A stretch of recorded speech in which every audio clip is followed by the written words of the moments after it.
Good morning. I'll call to order our regular meeting of the Zoning and Planning Committee. Today is July 13th, 2017. I'm Lisa Bender. I chair the committee. We have a quorum today with Council Members Reich, Goodman, Andrew Johnson, and Council President Johnson. We have 12 items on our agenda today. As usual, we will start with the consent items. Item number 7 is a right-of-way vacation on the corner of 11th Avenue South and South 5th Street. Subject to the retention of easements by the utility providers. Item number 8 is a drainage and utility easement vacation at the Franklin-Portland Gateway on Portland Avenue South.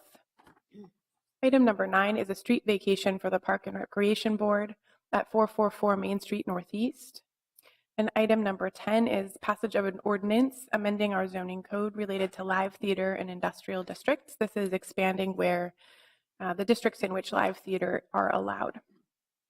Would anyone like to pull any of those items or comment on any?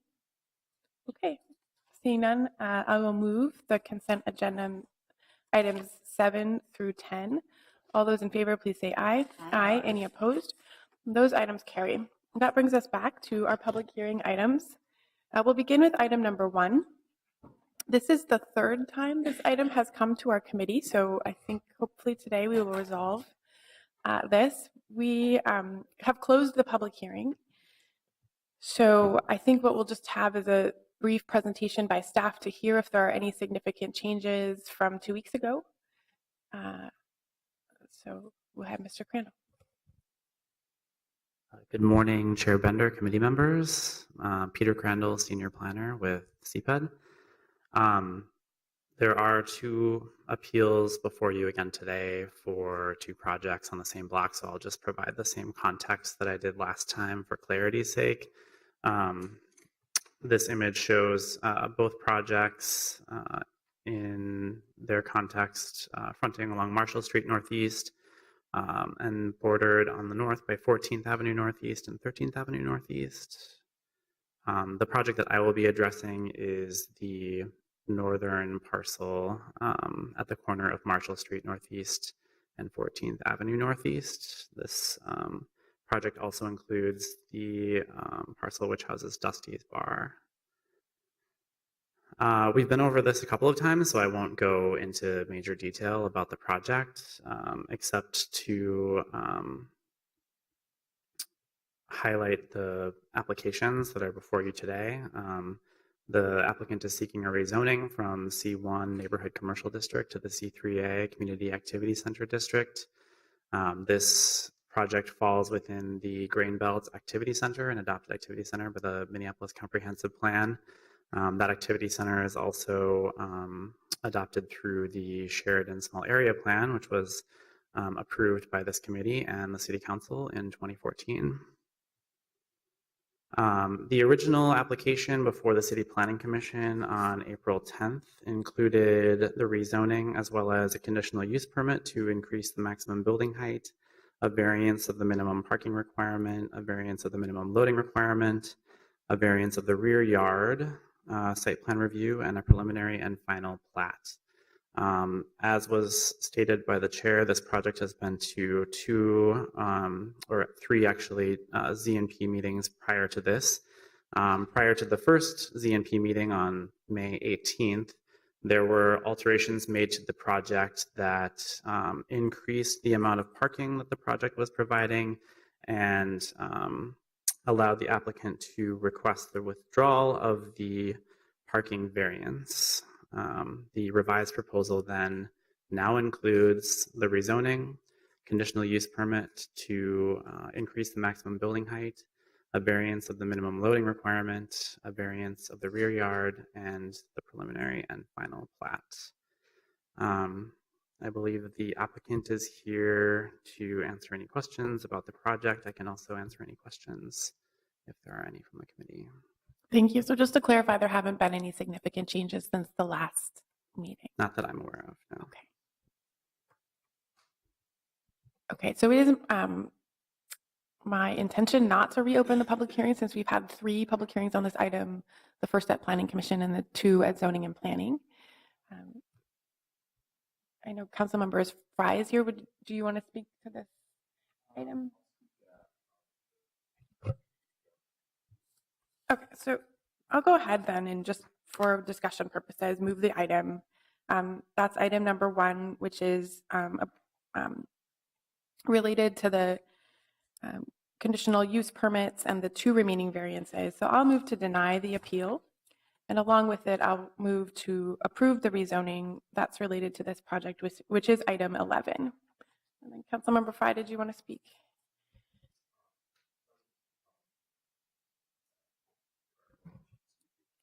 I moved all of the items related to this item.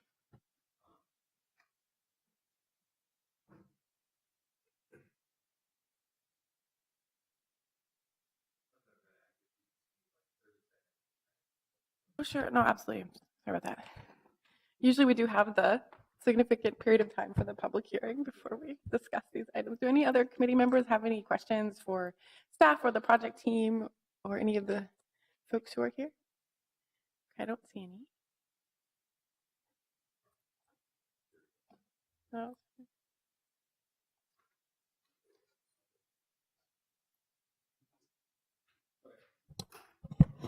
Not going to find him, so.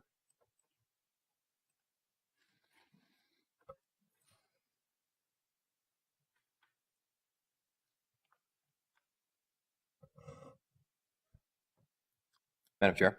Yeah. You good? Oh, yes, please go ahead. So while there have not been any significant changes since the last ZNP meeting, there have been a few additions that I think do help the project. The first is the addition of locations for public use of a zip car, and that should be in one of the spaces outside the structure. The second is working with the county on an additional project for affordable, and I believe a letter has been sent in. Can I get the applicant just to give a little brief synopsis of what that looks like, because I'm actually not totally sure myself. Sure. So I have a question for the applicant related to a letter that's. So, council members, Daniel Oberperler, Minneapolis, Minnesota. I spoke with, let's see, 1 second here. Stacy Ray in Hemet County about enrolling these buildings into, well, there's not really a program for market rate buildings, but we're going to make these buildings accessible to the county for the availability of units for the county to be able to match voucher programs to the upcoming vacant units and units that do come available within the building, both buildings. And so how that works is there's not a set program, is that we share our 30, 60, 90-day report with the county, and they have constituents on their lists that they further match our offerings with potential tenants that are involved with the county that need assistance. Okay, thank you. Thank you. So from the first iteration of the project, probably about over a year ago now, and there are 2 projects, there have been some fairly significant changes. The number of stories has been decreased from 6 stories to 5 stories on the 13th Avenue project, and from 6 stories on the entirety of the 14th Avenue project to then 6 on the front and then 5 on the back. Although I have expressed some concerns about the level of affordability being impacted by the additional parking, there has been an increase in parking, and that increase puts the applicant into a realm where they do not need to request a variance at all. And the community asked for, and I entirely agree with them, that if this is actually going to be rezoned to acknowledge that it is an activity center, then there should be activity and there should be retail. So we have retail on both 13th Avenue project as well as the 14th Avenue project. And while the level of density and the number of units has stayed relatively the same, the truth is that we in our city right now are in desperate need of housing. This is happening on a surface parking lot that is not generating any tax revenue, does not serve as a home to anyone, and we have an opportunity right now to both increase the tax base, but more importantly, give people a home. And while demand is sky high right now, this is something that we need. And without that additional supply and with sky high demand, prices will continue to rise dramatically. I'll also add that these units are fairly small. A lot of them are in the range of 500 square feet. The vast majority of these units will be filled by a single occupant, and that is reflective of what's happening in the city as a whole, which is that somewhere in the range of 43% of our city's population is living alone, which is kind of a staggering figure, but it is true. And I think we'll see a similar result probably at these Marshall properties as well. I do want to thank the neighborhood association. They've been at this for about a year now, perhaps even more. And without their push, there undoubtedly would not be retail at the base.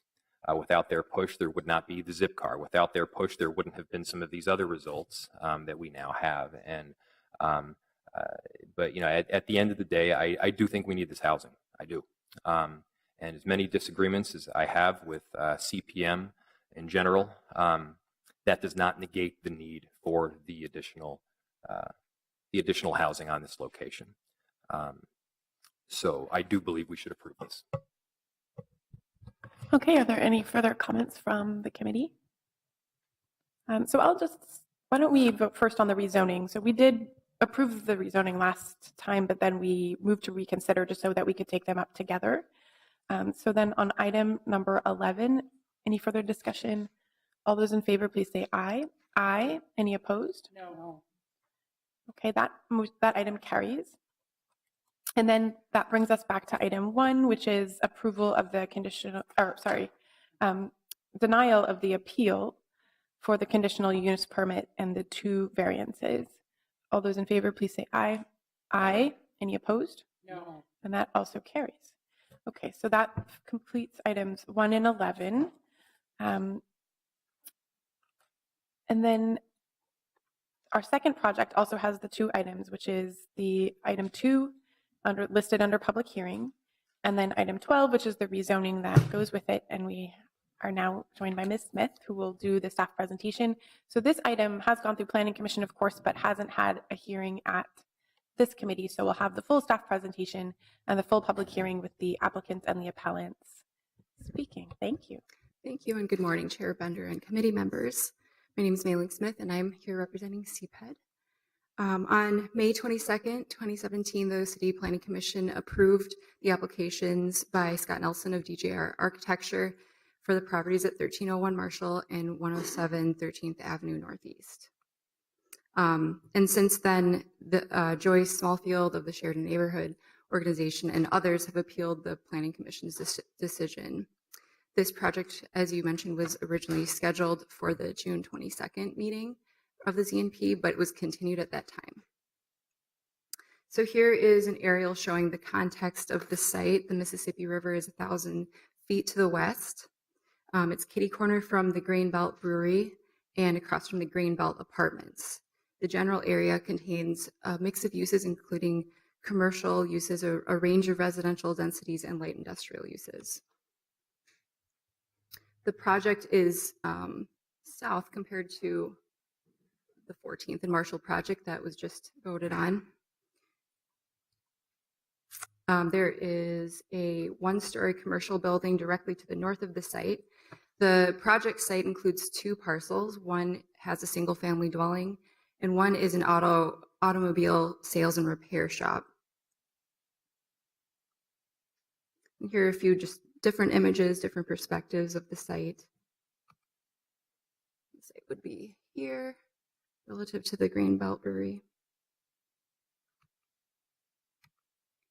So the Planning Commission approved a 6-story project with 95 dwelling units with a restaurant at the corner, ground floor. and 54 parking spaces. So this did include a parking variance for the 7 parking stalls that were required for the commercial use. There were 9 applications total, but we can get into that later. So here's some renderings that shows the 6-story building. Here's the view from 13th, and here's the view from Marshall. Here's the ground floor. So the applications that were required were rezoning the site from I-1 to the C3A district, a conditional use permit to increase the maximum height, a variance to increase the maximum floor area ratio from 3.24, that includes a density bonus, to 3.85, a variance to reduce the minimum parking requirement for the residential uses, a variance to increase the maximum percentage of compact parking spaces that can fulfill the parking requirement for residential uses, a variance of the minimum setbacks, and site plan review. So to approve a rezoning, the City Council must find that the request is consistent with 5 required findings. And I'll focus on the first one, whether the zoning change is consistent with the applicable policies of the comprehensive plan. So this site is designated as mixed use in the future land use map. This was changed as part of the shared and neighborhood small area plan. At that time, the parcels were low density housing and commercial. And so that was changed as part of that process. The land use features on the site are that it's within the Grainbelt Activity Center, and then it also runs along Marshall Street Northeast, which is a community corridor. In the Sheridan Neighborhood Small Area Plan adopted in 2014, they also discussed this particular site as needing redevelopment and commercial activity, particularly with ground floor commercial and housing above. And they called for a height and scale that is consistent with the Grainbelt complex. And also emphasize the important need for sidewalk-oriented commercial uses on the first floor. This parcel, as I mentioned, is in an activity center, and activity centers are generally guided for a mix of uses with a citywide and regional draw, a high intensity of uses, including employment, commercial, office, and residential uses, high density and very high density development dependent on context. And I would just add that the current zoning of I-1 would not allow for high density residential development, which would be encouraged with the activity center. So the height and bulk requests, as I mentioned, the conditional use permit would be to increase the project from 4 stories to 6 stories, and then to increase the maximum bulk from 3.24 to 3.85. This was the CPC approved project. And here's a section drawing showing. Ms. Smith, yes. We have a question from Councilmember Yes. Goodman. This one? Yeah, Yes. thank you. So this is the part where I have a bunch of questions. What's the hardship or reason why they can't stick with the maximum FAR in the C3? I mean, a variance isn't based on economic reasons. So what is the reason? They want to build something bigger? Thank you, Councilmember Goodman. The staff report does express this in a little bit more depth, but in general, the comp plan policies and including the future land use map calling for mixed use and activity center type of development, staff found that the proposal would be more consistent with what is called for in the comp plan policies, adopted policies by the city. And so there is a difficulty in complying with both the comp plan policies and also allowing for redevelopment of the site. So so the FAR, in order to accomplish the high density uses and ground floor commercial, allowing the FAR of something that's greater than allowed by code would be appropriate. But I thought maybe Mr. Nilsson can clarify. I thought to get a variance, you had to have, so you use a different word than I use the word hardship, but they have to say that they can't use the property appropriately as it is designed. And they can. I mean, the FAR here is pretty high, and they have good, I mean, I understand they can get a conditional use permit to go higher. Conditional use, it's allowed. I understand that. But what I don't understand is the FAR variance, because a variance is a much higher standard than a CUP. And so it seems to me as though we're saying, well, they don't want to. And since our plan says that we want high density, although I think the Sheridan folks would probably say otherwise, the variance is a sticking point for me. I have variances like this, and I've seen them all over the city, where they just want to build more because they want to make more money. That doesn't rise to the level of a hardship that they can't build something that meets the criteria of the comp plan on this property. Chair Bender, Councilmember Goodman. Yes, you're generally correct on the standard. It's a practical difficulty showing that's required. It boils down to kind of three main points. The first being demonstration of a unique circumstance that's necessitating the request.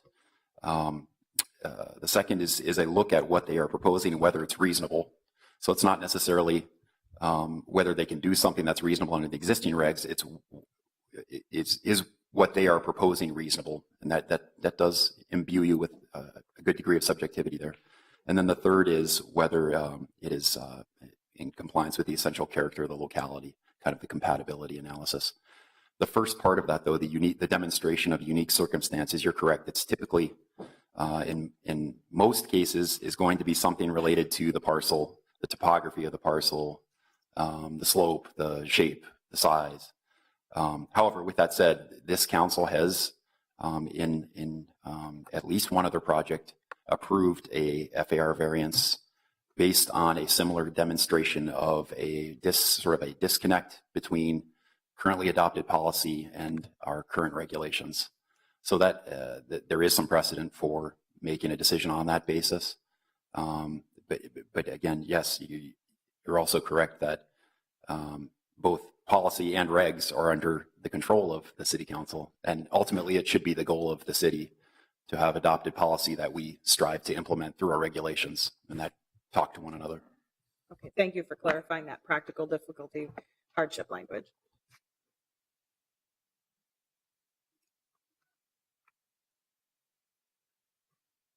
To summarize the parking request, the development would provide 54 parking spaces, of which 13 are compact. The requirement for the residential uses is 47 because it qualifies for the 50% reduction. It's within a quarter mile of high frequency transit, which is the 11 route on 2nd Street Northeast.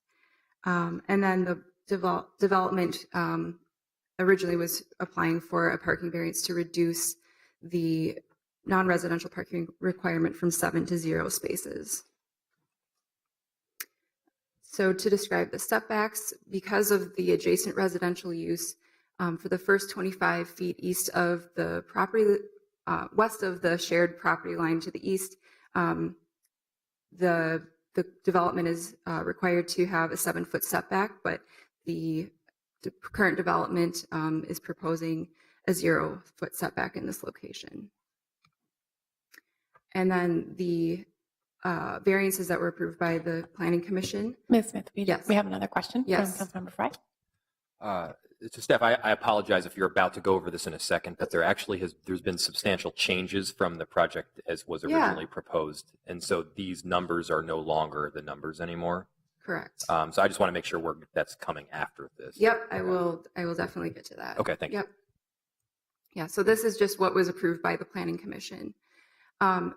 Because of the presence of residential windows along the north and the east setback lines, there's a requirement of 5 + 2x, so that totals 15 feet, a 15-foot setback along the north and the east property lines.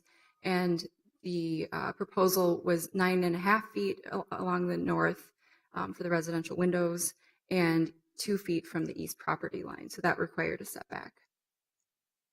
And these were the renderings that was the rendering as I described before. Site plan review, there were 4 alternative compliance items requested, and staff recommended granting alternative compliance for all 4, except for we recommended elimination of the blank wall on the east side of the property, and the Planning Commission did uphold that. So here are the elevations. Primarily, the elevations are face brick and cast stone along the ground floor street frontages, and the rest is a mix of cementitious-based materials, burnished block, and windows which exceed the minimum requirements.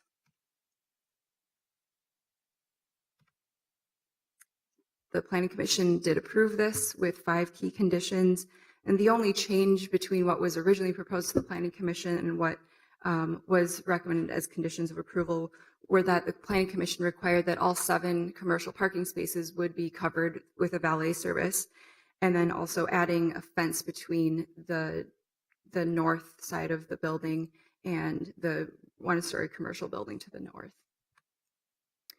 So these numbers are actually slightly off. So the changes since the Planning Commission approval are that actually the applicant has reduced the unit count from 95 to 93, not 94. And as a result, the parking requirement has been reduced, and the parking variance is no longer needed as a result. So you can disregard the parking variance. The height is accurate in this slide, 5 stories, 60 feet, so they've cut off a whole story. The bulk has also been reduced because of the loss of that story, but the bulk has been redistributed, which I'll show you in a minute. And then because of the loss of the extra story, the 5+2x for the residential window requirement has been reduced from 15 to 13 feet. So here is what the current proposal looks like with 5 stories.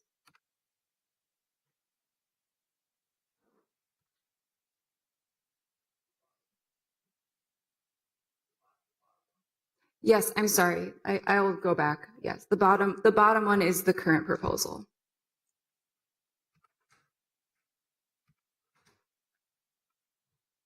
Here's the view from Marshall. It's not very visible in this rendering, but the bulk has been redistributed, as I mentioned. So in order to still provide 93 dwelling units, the massing of the building is a little bit more flat. So there used to be a cutout corner in the northeast corner of the building. I'll show you here. So the Planning Commission approved project just had a 1-story enclosed parking garage access from 13th. So that would have been here. I'm sorry. Yeah, here.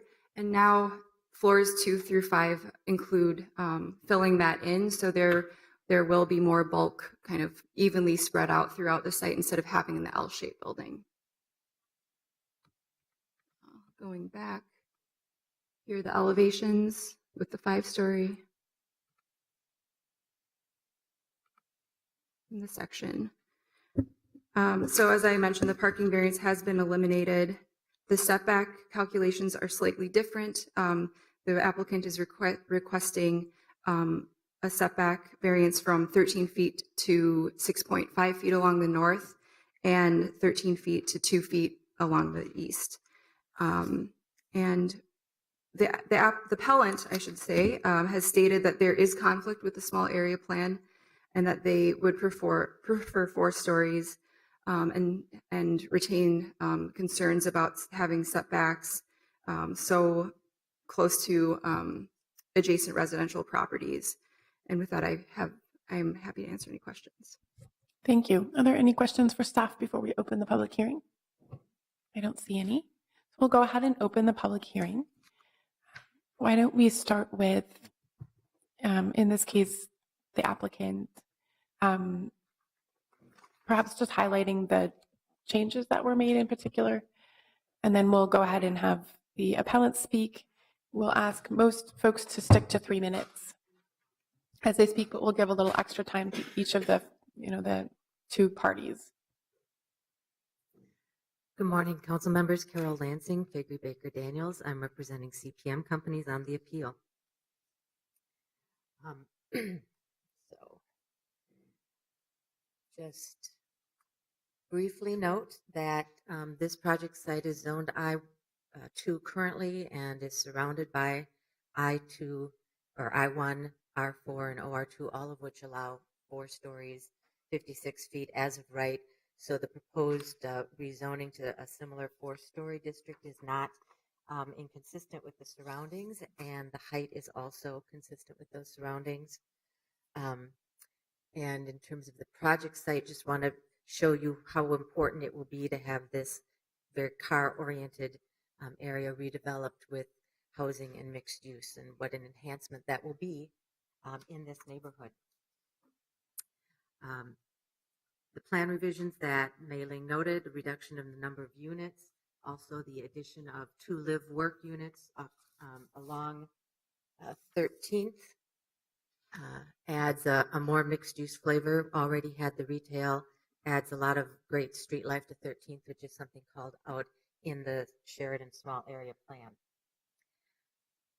The highlighting changes, the height of the building, as noted, is now 5 stories and 59 and almost 50 or 60 feet on the front, but along the back, this is the current version.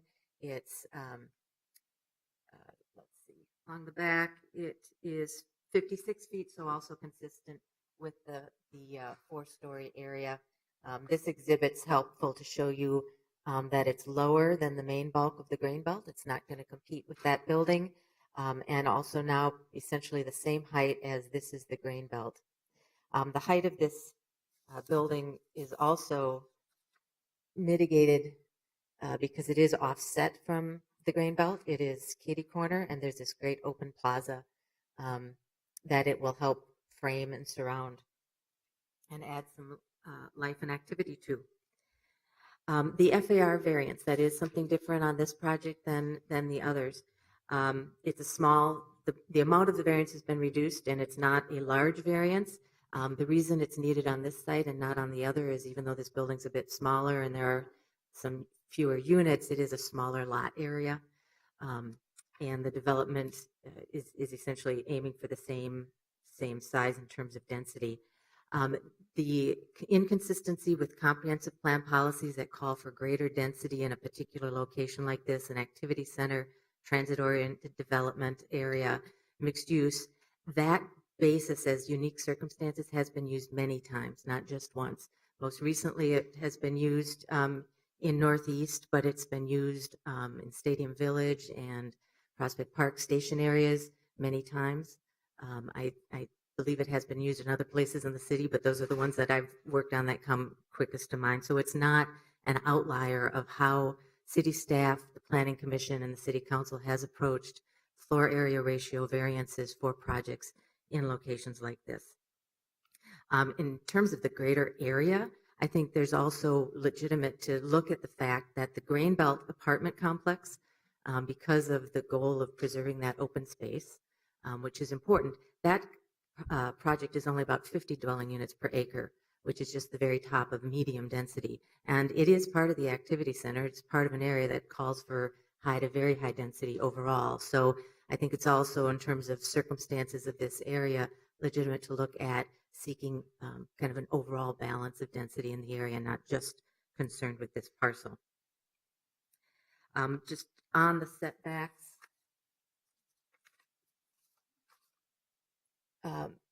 the appeal, the neighborhood does not really seem to express any concern with having this at 0. I think they recognize that, you know, having a street wall and activity up to the street, and I don't mean to speak toward them, but that's our view, is for them is a good thing, also consistent with policies and design.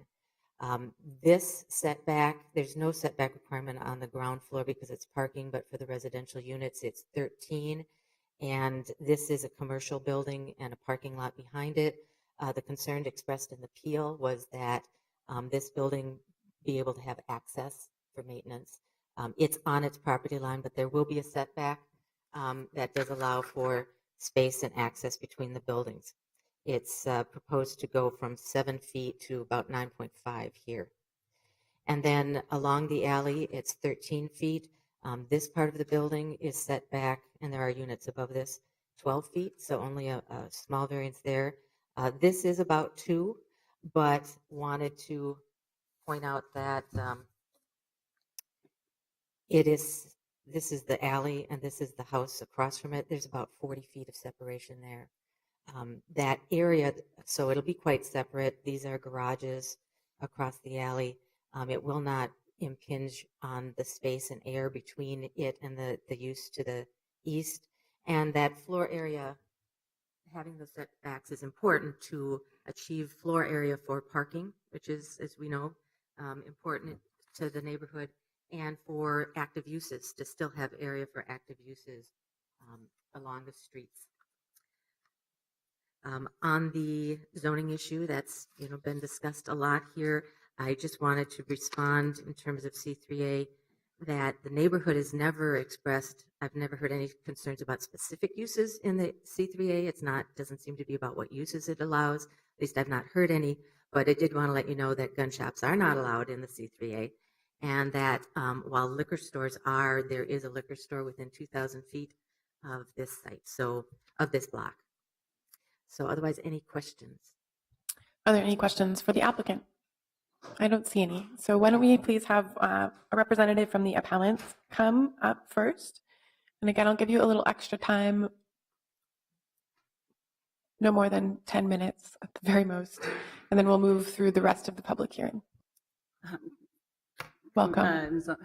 I'm Jenny Fortman. I live at 1515 Grand Street in Sheridan neighborhood, and I am here to speak on behalf of Sheridan Neighborhood Organization.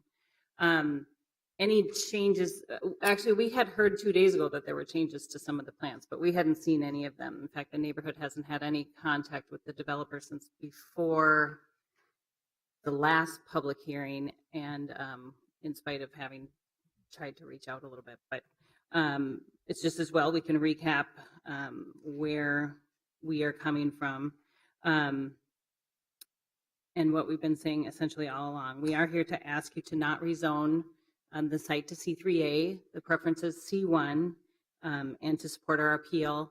I think it's important, I guess, to speak a little bit to the small area plan and what was discussed at that time, and how it relates to this. The neighborhood is actually asking for high density development. Under the previous context of how these kinds of things were discussed, we were talking about C1 because that's what 13th Avenue is, that's what the food building is, that's what Dusty's is. You're not allowed to specifically state that in a small area plan, but that was the context of the conversation. So adding density is the goal. We are agreed that there are higher and better uses than a car lot and a parking lot for the site. It's just that the level of density we were looking for was high. What the developer is proposing is actually to the maximum of very high. So it's under the previous rules, it is the maximum allowable. The city has changed the way they look at density since we did our small area plan. They now use the floor area ratio over the dwelling units per acre. There has also been a change to the policy with regard to parking, which actually highly impacts how a development and density affect a community.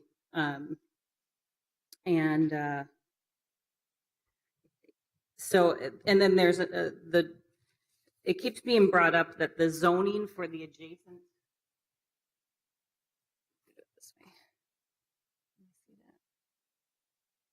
See it on here, but okay, so is that right side up here? Anyway, the zoning, right, I think it's here. Yep, right here. This R4 is actually specifically addressed in the small area plan to be rezoned back to urban neighborhood as opposed to high density. We believe that was actually a vestige of an old 60s rezoning, and spoke about it specifically. So the intention is that as the neighborhood is 99% urban neighborhood, which is meant to be a density of 8 to 20 units per acre, and then Marshall Street is a community corridor, which is, let me get my notes. community corridor, which is 20 to 50 units per acre. And then the only other area with a designation for higher would be 13th and University, and that's 50 to 120 units per acre with the intention that there would be a transition area. So in our mind, an appropriate level of density is high density for this activity center. I mean, in the context of the conversations, we were talking about a 4-story building, which is what C3A said, purports to be. That we may not have even known that a conditional use was such a rubber stamp. I mean, I don't even remember talking about the possibility of anything so large. So anyway, there have been a lot of changes and perhaps some lack of understanding at the time of the small area plan. But we are in fact asking for mixed use development, and we're asking for high density development. It's just that what's being proposed is about double that. And the neighborhood really does understand the benefits of density. We understand that it adds amenities to the community and that it helps support the local business. It's going to, reduce sprawl in the area and be a better use of space. And that is a shared goal of all of us. And we've been trying to communicate that all along. But we also want to recognize that there are negative impacts of excessive density, congestion and overcrowding and excessive demand on the systems, and essentially a change to the character of an area. And those are the issues that we're trying to balance. So it's important to understand how, how Sheridan exists, and the fact that it is 90% of a urban neighborhood, and that is the feel we're trying to maintain with our small downtown and our, it's got a very small town feel. So adding density when this building is right up against the neighborhood along the urban corridor that should be at 50 units per acre. I mean, we feel like 85 units per acre would be a really reasonable scale of density. And that is, what we have put forward. And those are all criteria of the comprehensive plan. And that's what we were using. Now, I understand you guys are making changes to the comprehensive plan, but the current comprehensive plan still speaks in units per acre. So in essence, activity centers do have C1 zoning, and they do have high density development, and that is what we're asking for, and that is what we think is appropriate to transition into the community. There are some existing conditions and upcoming plans and some things that are actually specifically addressed in the comprehensive plan that speak to activity centers, including traffic, parking, impact on utilities, and like water, for example. We have issues in the community of storm sewers that overflow. On 2nd Street and 13th, there's the businesses get flooded anytime there's any even moderately high rain. And Joyce Smallfield could speak to this more specifically if you have questions, but there have been conversations over the time, and I believe it's because we were supposed to have a 4-foot pipe and we have a 2-foot pipe, and the plans to fix that are years out. But anyway, the proposed development is literally down the hill from the site, and because of the small half-acre size of the lot, our understanding is there are actually no requirements for how they manage stormwater. The current site actually, although it's not its highest and best use, does have areas for drainage. There are grass and things in the spot. Traffic right now in the area would be impacted. I mean, as we know, it's the oldest part of the oldest part of the city. The streets are narrow. There are a lot of curb cuts because we don't have alleys. So the streets are congested already. Yesterday on my way home, it was congested for an hour from Broadway to Lowry on Marshall Street. And it's like that in the morning as well. We know from CPM's parking study associated with the 13th Avenue development that on a Bluebird day in April, there are 100 available parking spaces on the street. And it's between what they would add from their own development, that would be at least 100 cars potentially, if not, just depending how many show up. But here's the two sites. They're both about 100 units. They're both about 50 parking spaces. This is currently a parking lot. This and this area are all up for redevelopment. These are all city-owned parcels. This and this are currently surface parking lots. The neighborhood is all for developing them. Of course, we don't think surface parking lots should be the gateway to our community and with the beautiful grain belt right here, et cetera. But where are all these cars going to go? The grain belt uses this lot, and then these three buildings use this lot. So if these two buildings absorb the existing 100 spaces on a bluebird sunny day in April, we have this to contend with, and we also have the fact that this and this are both snow emergency routes. So it's an intensive impact. Here's where the flooding happens, and it's downhill to the site. It floods here, and then the storm sewers actually fountain up through the hole on this street. Anytime it rains. But and then the other piece is just considering all this congestion. The garbage trucks come down the main streets because we don't have alleys. The fire station is here, and the emergency vehicles have trouble getting around. I mean, and these are all things that the comprehensive plan specifically calls out as things that should be considered when you're considering the impact of an activity center. And these are things that are within our concerns. To illustrate just how dense this is, I've shown this to you before, but not everybody was here. This is the site. These are the two sites. They're adding 10% more doors to Sheridan neighborhood. That's the equivalent of this. So it's not that we don't want to rebuild these places. In fact, we want to rebuild them with high density. But what's being proposed is just we feel it has a very negative impact just due to the size. We couldn't actually see. Show that again.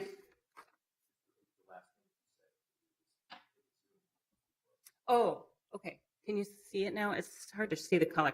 So here are the two sites. This way down? Okay, so these are the two sites. This is 13th, this is 14th. Between the two, they want to add 10% more doors to the neighborhood. That is the equivalent of basically any one of these streets, both sides of the street from Broadway to 17th.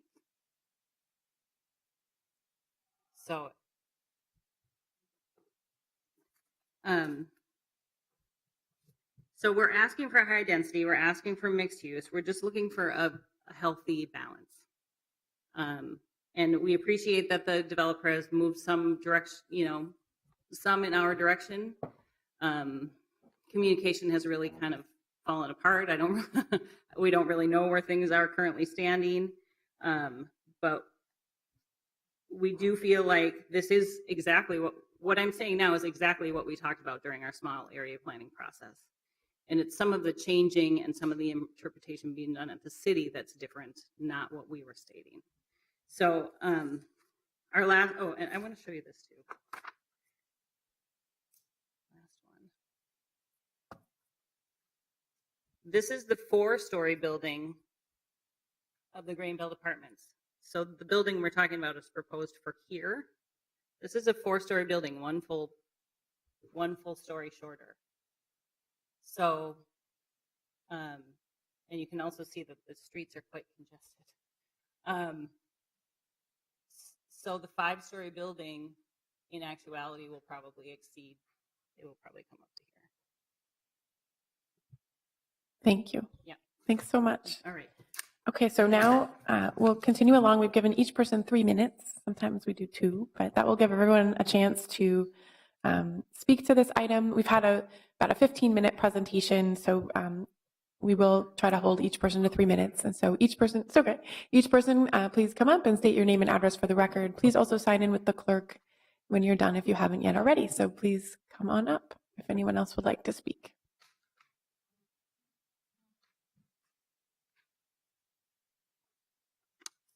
So I'm Karen Bernthal, and I want to talk about the floor area ratio and how it relates to my understanding of dwelling units per acre.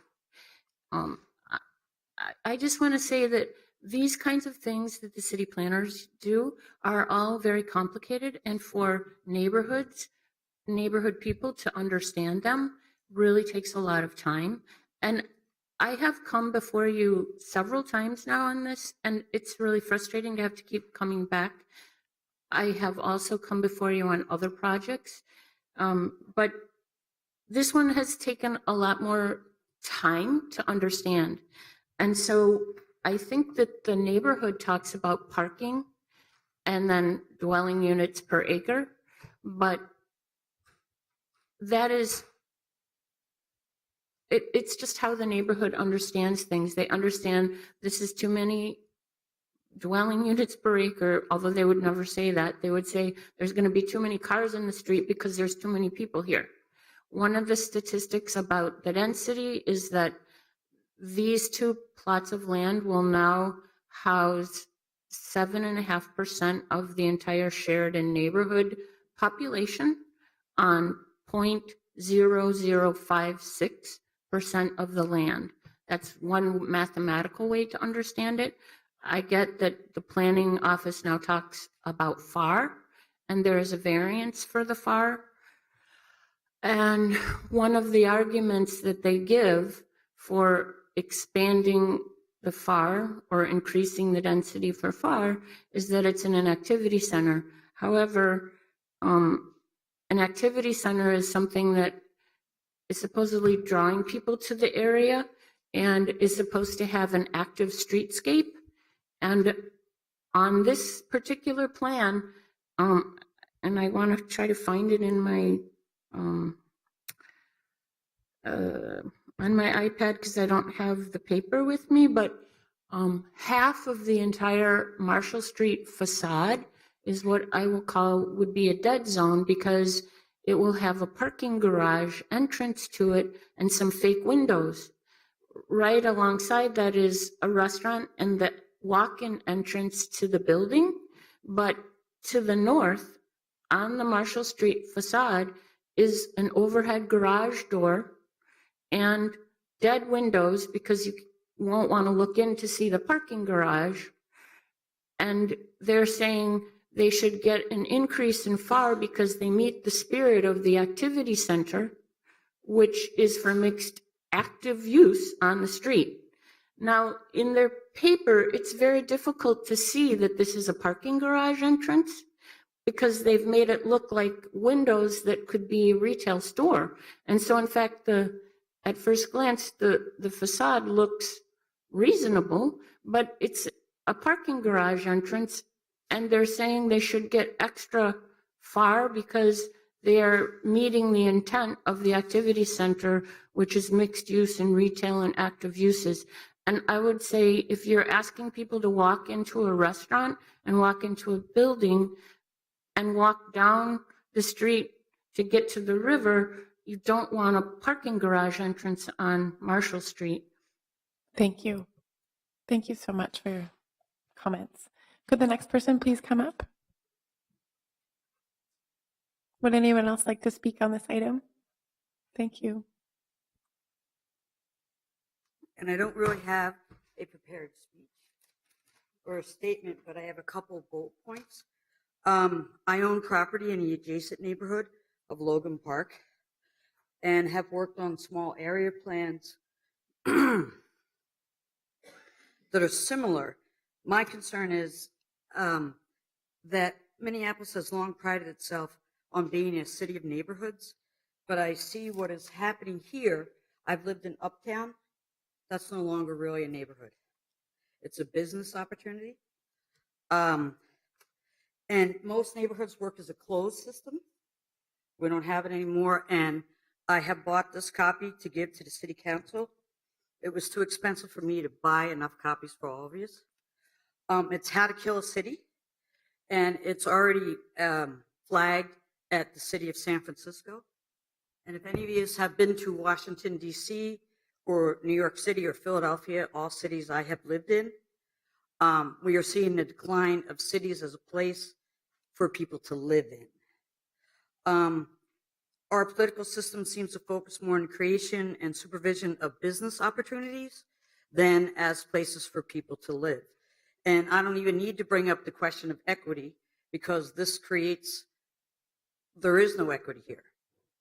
It just is for people who have money, who can either buy the property, develop it, make money from it, or people who can afford to live in these units.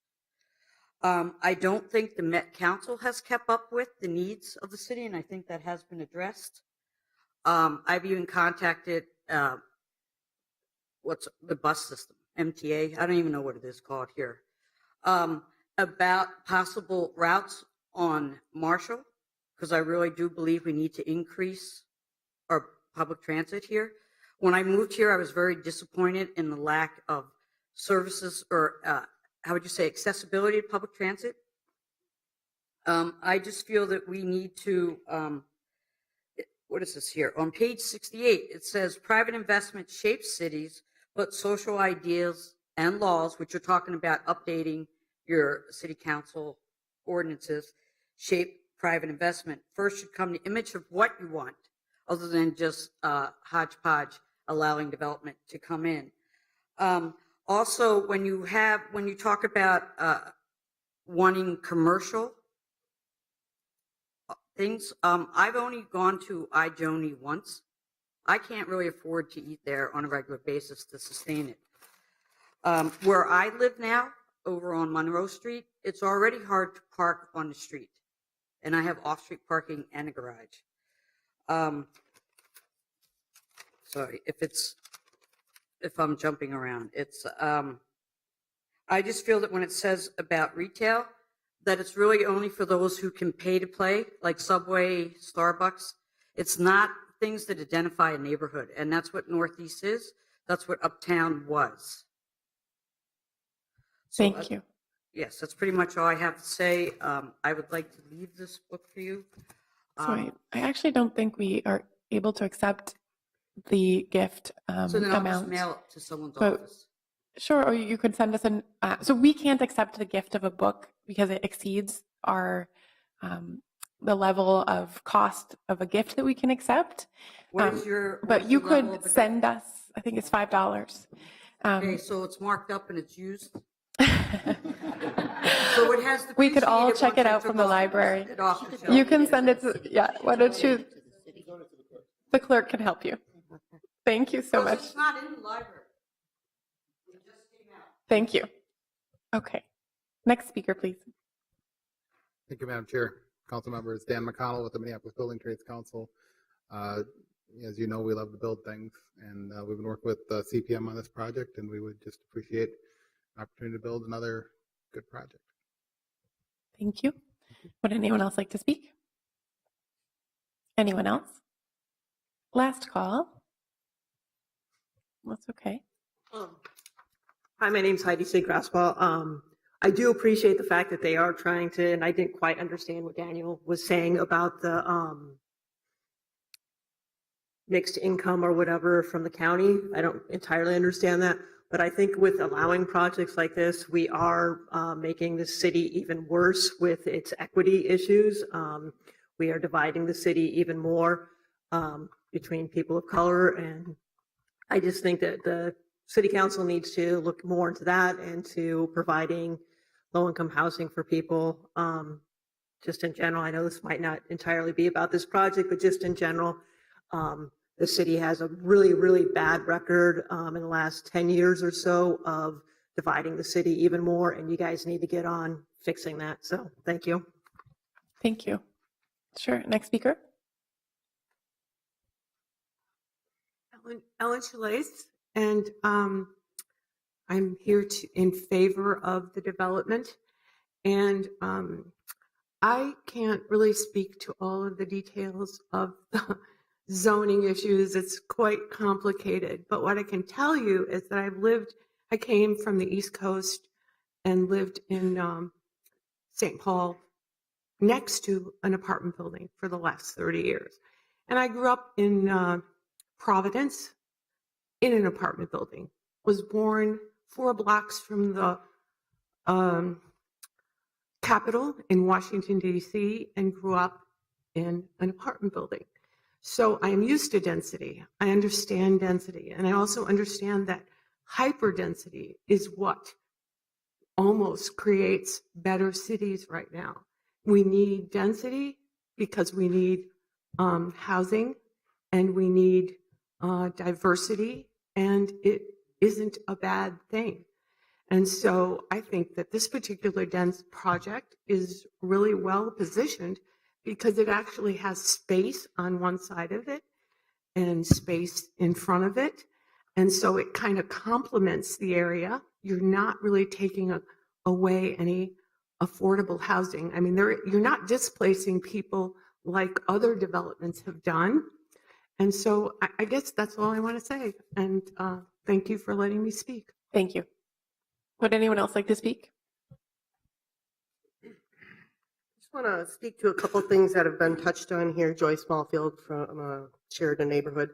Talking about the activity center that people keep harping back that it was in our small area plan. Well, it was in our small area plan. We were not part of the process of making that an activity center. So once we developed our small area plan, it was already an activity center, and the neighborhood was not consulted in that process.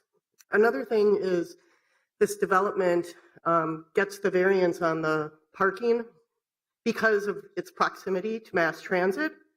I don't know who flies to the bus stop, but it's a 1/4 mile if you can fly to the bus stop. It's a 1/3 of a mile if you walk to the bus stop. So I think that's an interesting part of the law that doesn't completely make sense.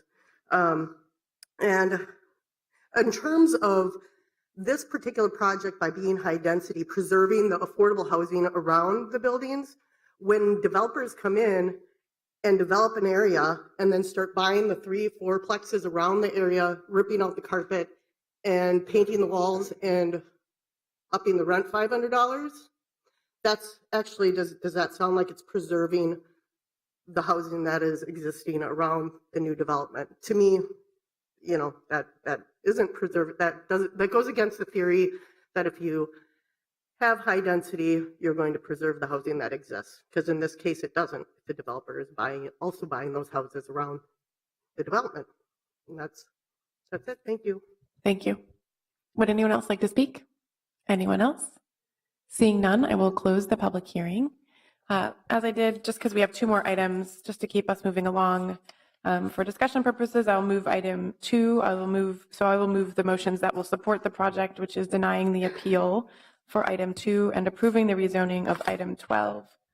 Councilmember Frye, did you want to speak to this project before the committee? Would anyone on the committee like to speak? No. So President Johnson. Thank you, Madam Chair. I'm not going to be supporting this today, and while I appreciate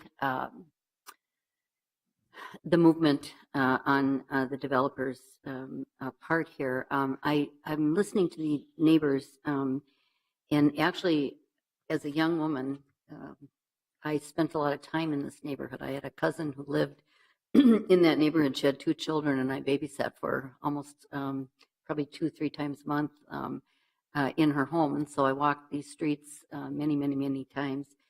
And I represent part of North Minneapolis, and I think what we're hearing here is a challenge that we're going to continue to hear across the city, which is how do we accommodate the changes in population in our city.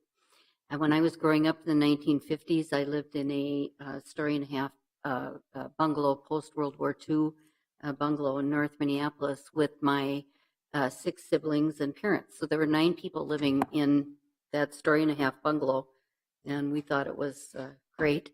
Now there are 2 people living in that 1.5-story bungalow, and we're trying to get up to this 500,000 population again.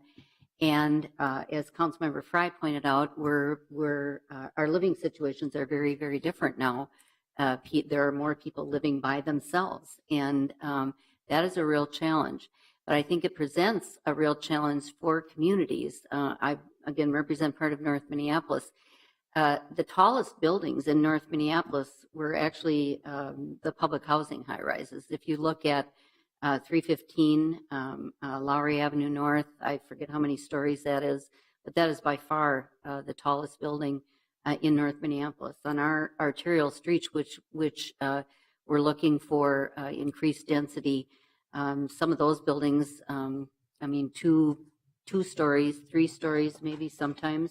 And so it's going to be a challenge, you know, as the economy picks up and developers come to North Minneapolis looking at developing along those arterial corridors. So it's just a real function of the change in the way people are living.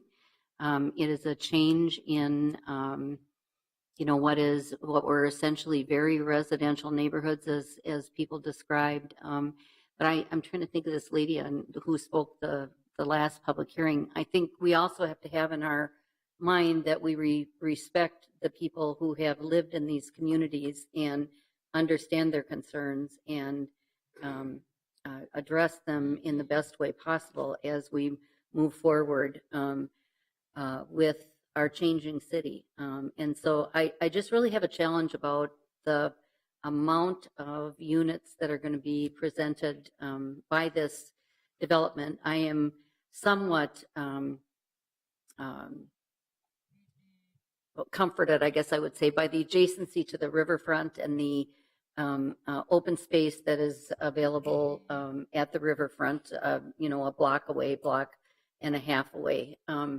But I think this will change that essential character of that neighborhood, and it concerns me. Thank you.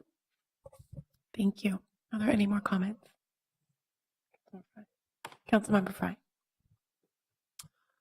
So there were a few pieces mentioned by the neighborhood that did resonate with me. The first was the stormwater plan, and we most certainly do have a stormwater and drainage issue, especially on 13th Avenue around the 2nd Street location.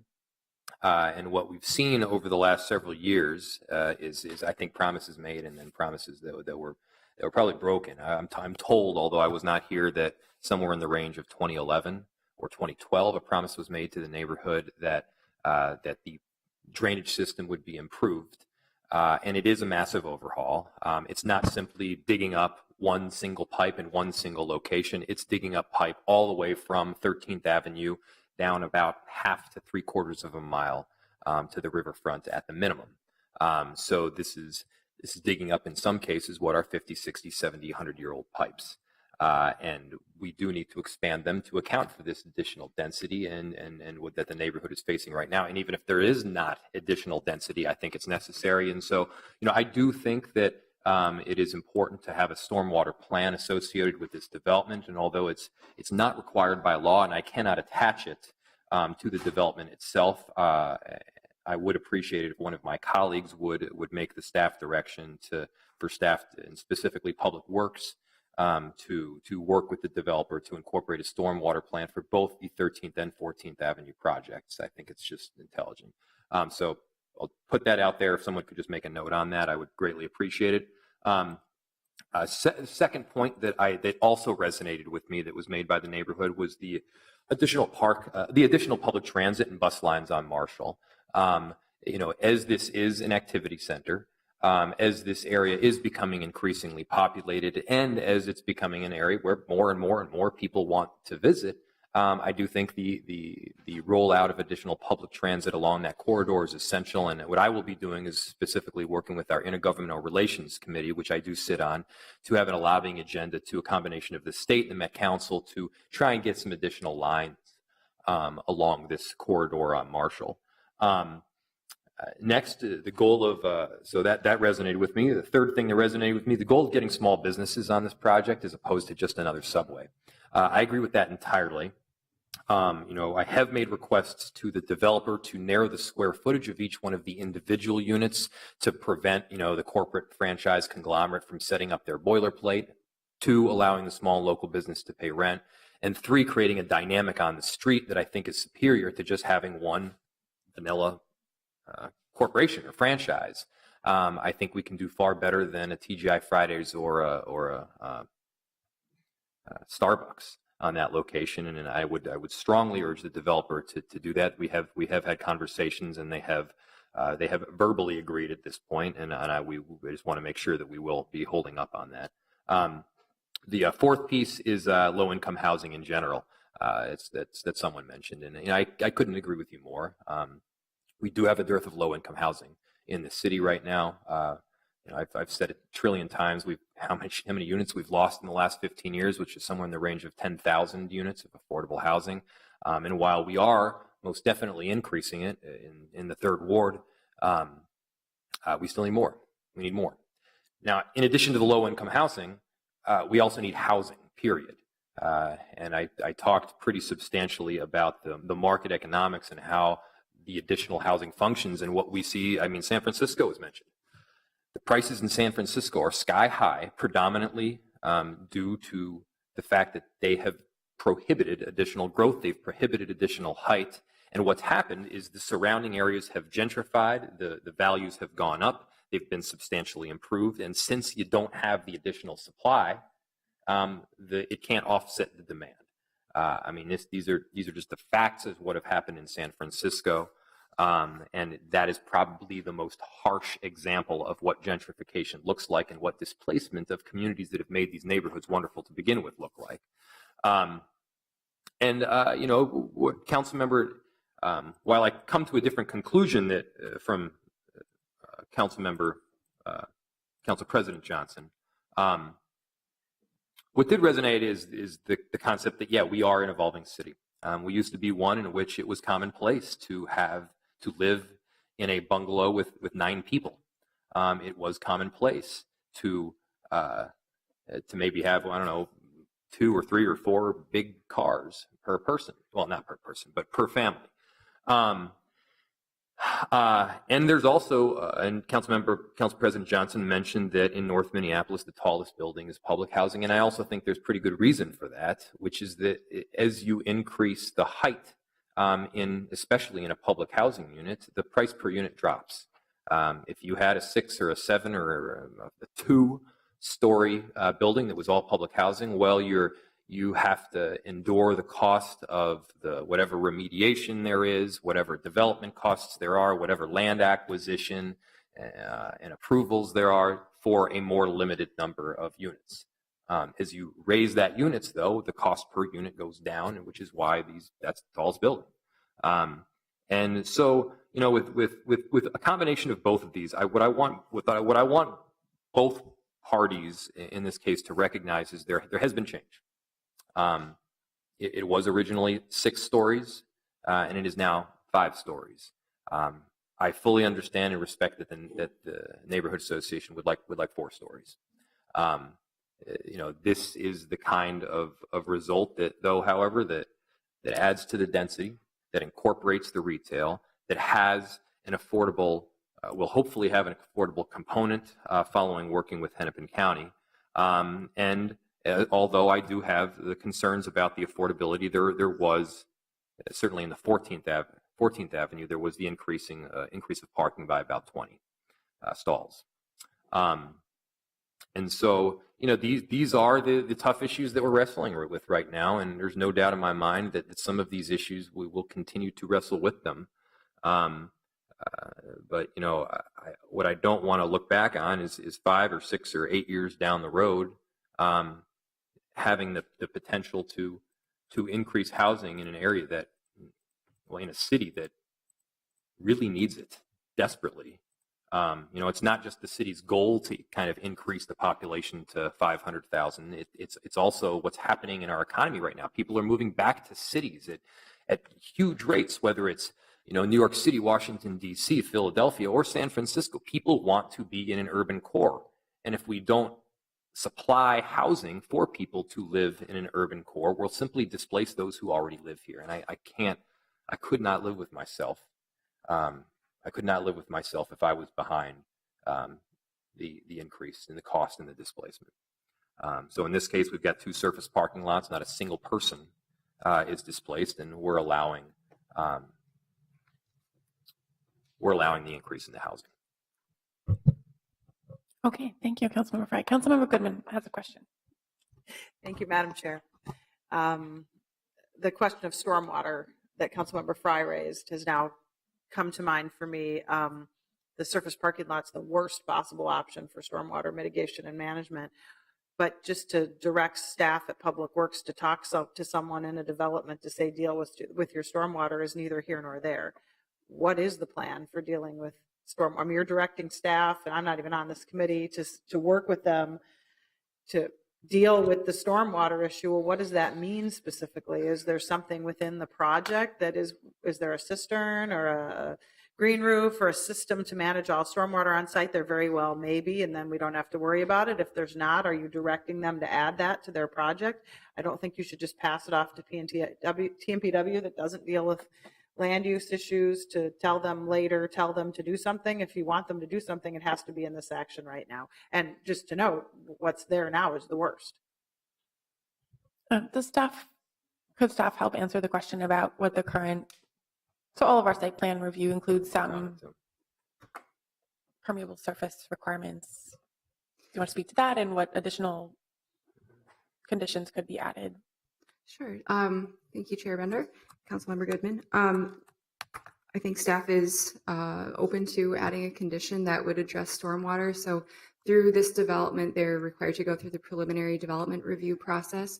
This particular site is not a full acre, so they're not required to have the most stringent plan in place for stormwater. However, but Public Works and Storm and Sewer will be reviewing their plans to ensure that all infiltration is taken care of with the site. So I think I would recommend asking the applicant directly if they have specific plans to manage stormwater on the site. Could you clarify the difference between the requirements for sites that are above and below an acre?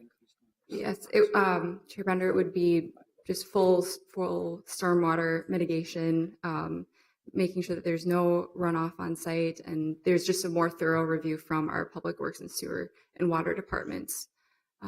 And I'd also defer to the applicant to see if they're already fulfilling that, or if not. And Councilmember Rick has a question or comment. Well, actually, an observation. If this is something that's very important to moving forward on the site, given the conditions, then at minimum, we should only be approving this without recommendation, and maybe at maximum, allowing for more time to have a demonstrable path to any sort of mitigating systems.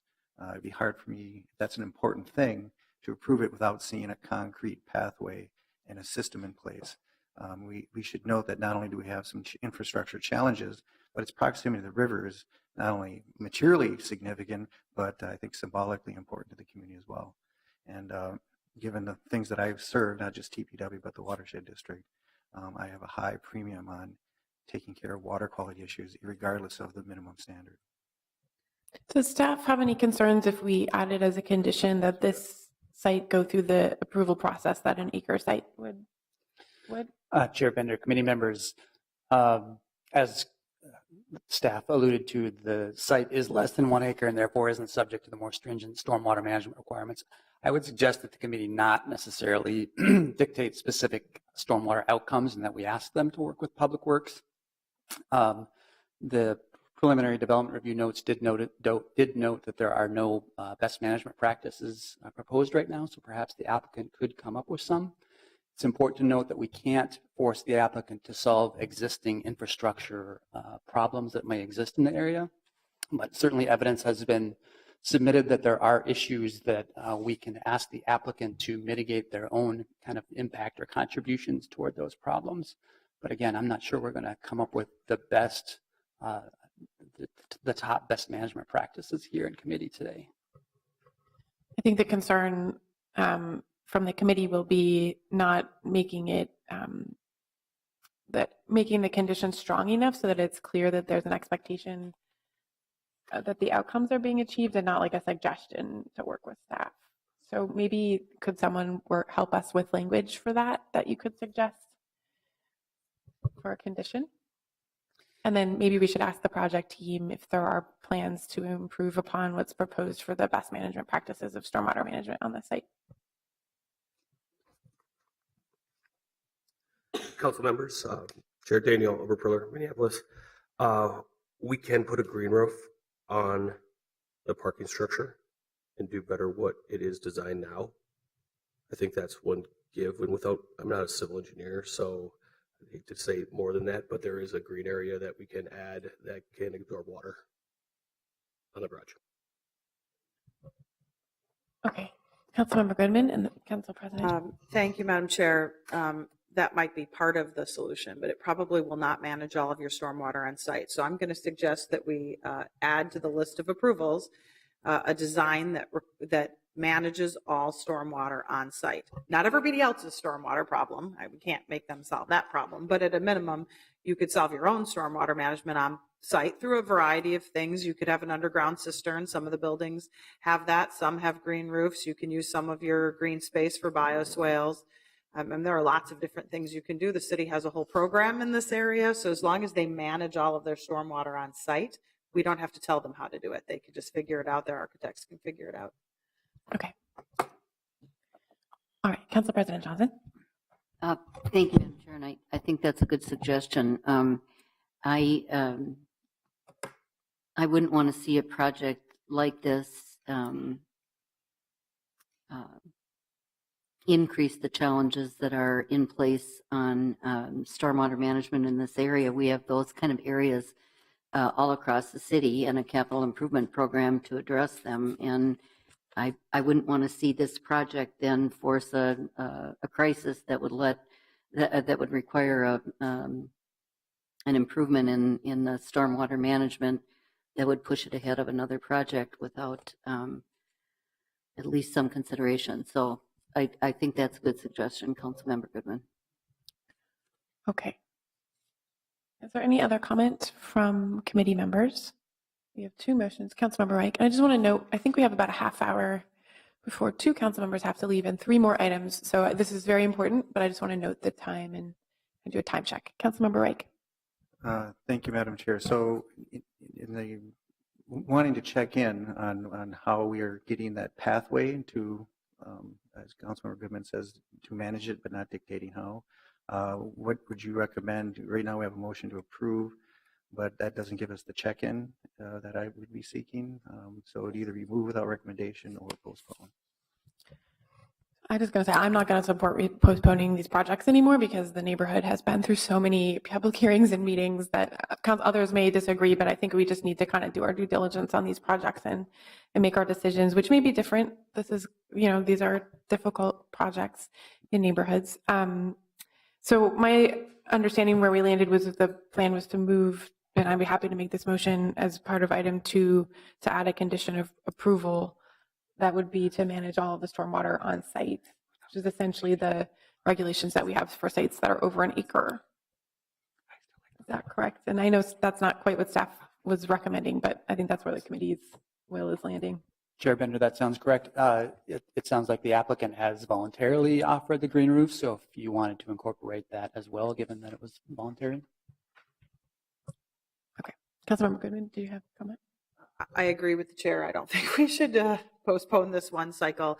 I might be partial to green roofs. They might be partial to a cistern. I think the idea is to let them figure out what their BMP is with the requirement that they manage all of their stormwater, 100% of it on site. That's the requirement. We can move that forward today and not make the neighbors come back yet again over this issue that Councilmember Fry raised. Okay. So then why don't we take up the rezoning first as we did before. This is the legislative decision as a body, an elected body we are making. It is a rezoning of the site to C3A. And I move to approve this. Is there any discussion?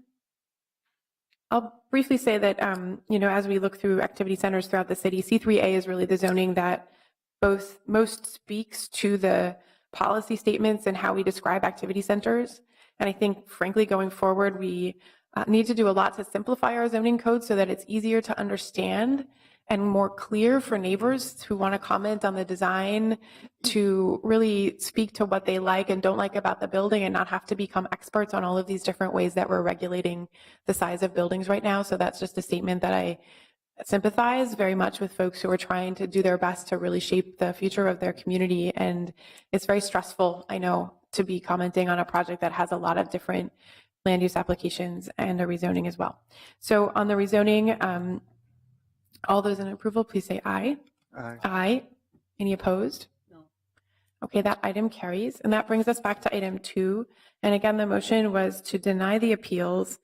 I will also move the suggested motion to add a condition of approval. I suppose it would be to the site plan review, but it hasn't been appealed. Chair Bender, perhaps the FAR variance might be the most appropriate application to attach that to. Thank you. So the motion will be to add a condition of approval to the FAR variance to manage all stormwater on site in coordination with staff from CPED and Public Works. So is there any discussion on that motion on item 2, on the 2 motions? Seeing none, all in approval, please say aye. Aye. Any opposed? And that item also carries. I just want to thank everyone who came today. I know sometimes these committee meetings are a lot of discussion and then our decision. Oh, pardon me, Council President, that was on both. Madam Chair, I would like to be clear that I want to see the stormwater managed on site, but I want to vote no on the appeal. Thank you, Matt. I'm sorry.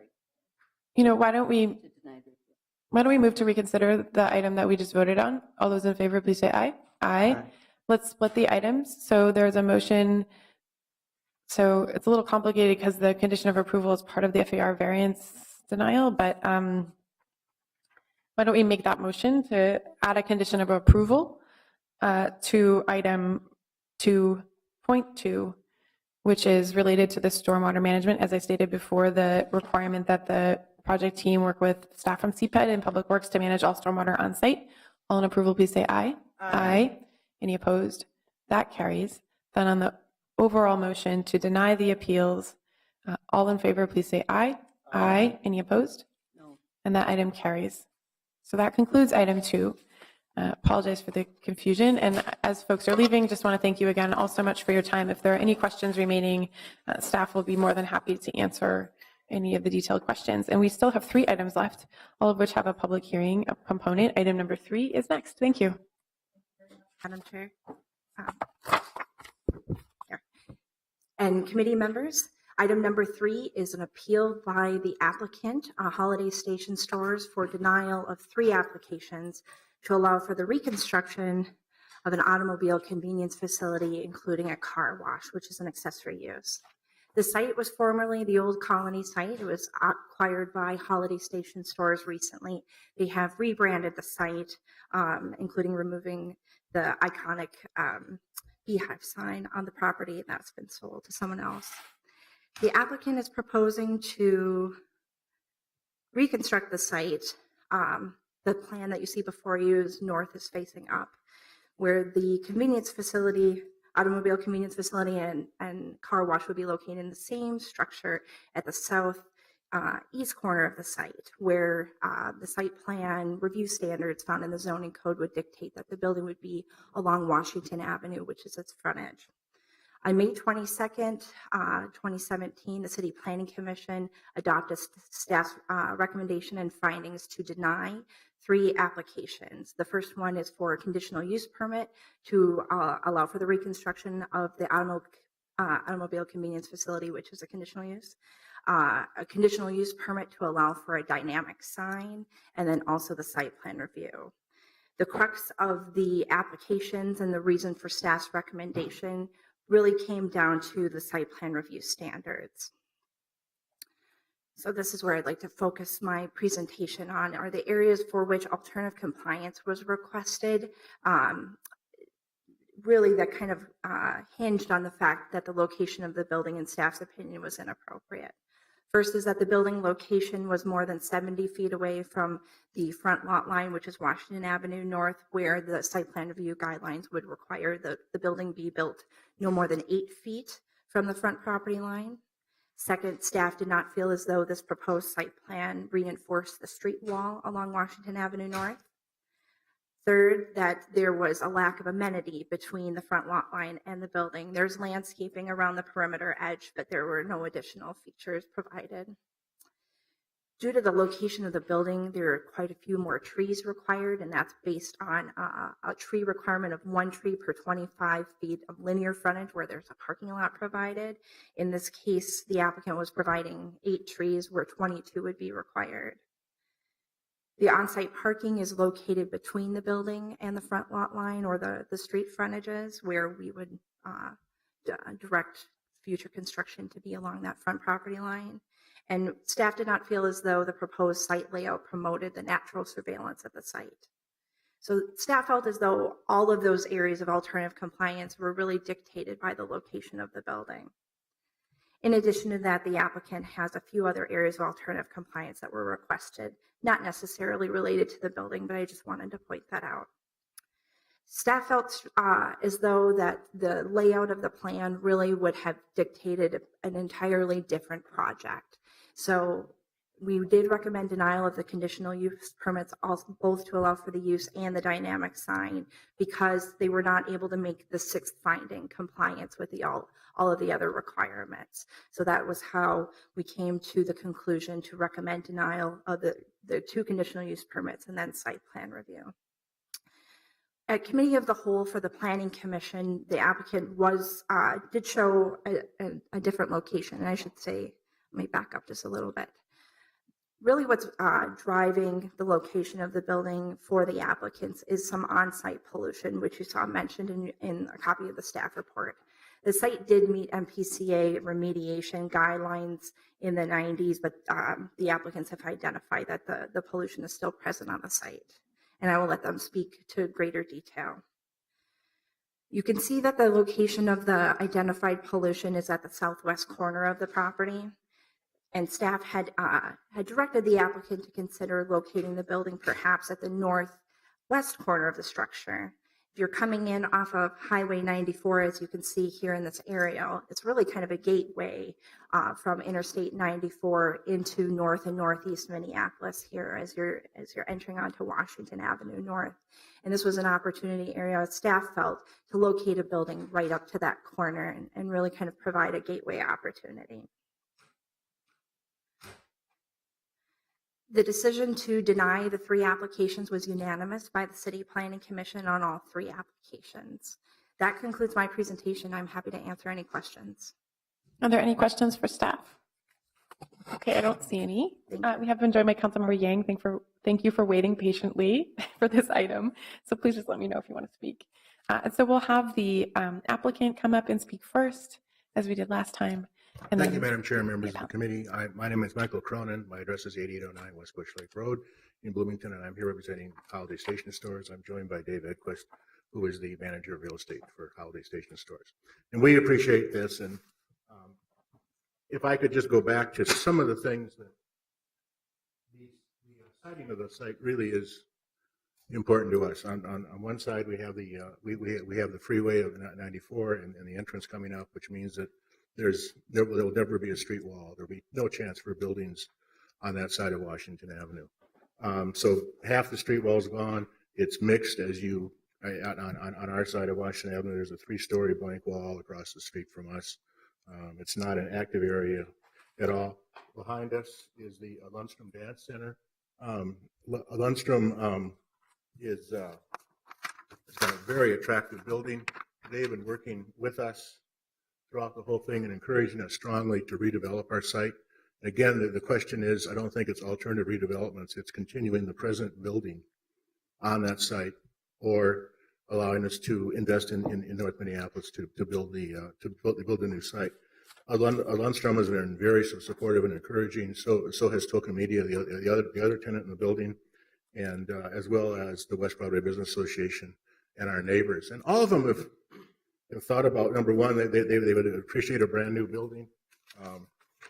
You have much more detail on the images in your packet, but we will build a very quality building, brick, iron, a brand new store, if we can grant the appeal to move forward. And I think people very much want this as at the area.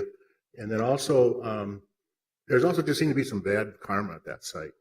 And I think that I've been really surprised. I've been doing this for a while, and the Northside Residents Redevelopment Council 3 or 4 people just said, don't do that.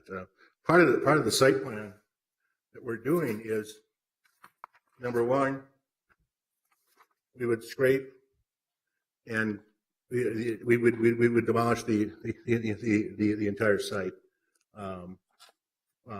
with our redevelopment. We would also close all the driveways except 2, which is going to direct all the traffic in front of the store through here and give us good visibility out, the police good visibility in. There are a number of dead spaces on that site now that we will eliminate.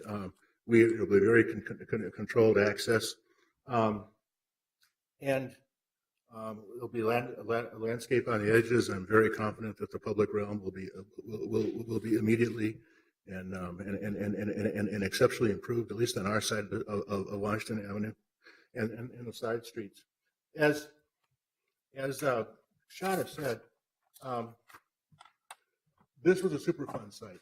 On the south half of the site, a company for 10 years wrecked batteries and transformers. They left lead and PCBs on the site. The Superfund site turns out not to be competent. It was closed, so it was presumably remediated. And once we bought the site, our environmental people said, maybe we should drill some holes just to see how they did. And sure enough, we found out there was a deposit of lead and a deposit of PCBs left on the site. They are not volatile. They don't migrate, but they have to be covered so that they don't leach. And so that area there has to continue to have an asphalt or a waterproof cap on it, which means it can't be planted. It can't be anything can be used for parking. If you start to disturb any of it, you have to put it. I don't know whether it's a story or not, but they have to put the dirt in 55-gallon drums and ship it to Ohio. I mean, it's a crazy system which just adds millions to the cost of a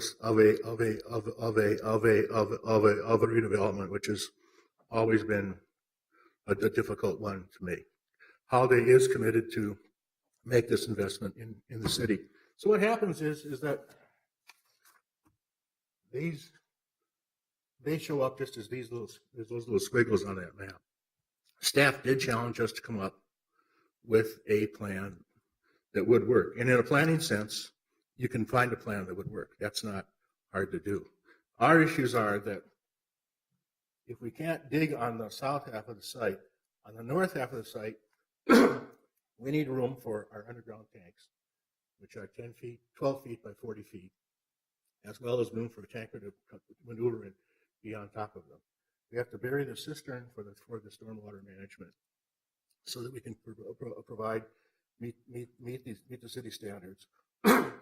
And we have to provide a canopy with gas pumps that people can maneuver and get to while all the rest of this stuff is going on. We also want to build a store which is about 1,500 square feet larger than the store that is there now. Give us a platform to immediately expand our inside sales and continue to evolve. Hopefully getting more towards groceries and that kind of thing as we move forward in the future. And we could put a store in the corner, but it would have to be much smaller, maybe wedge-shaped.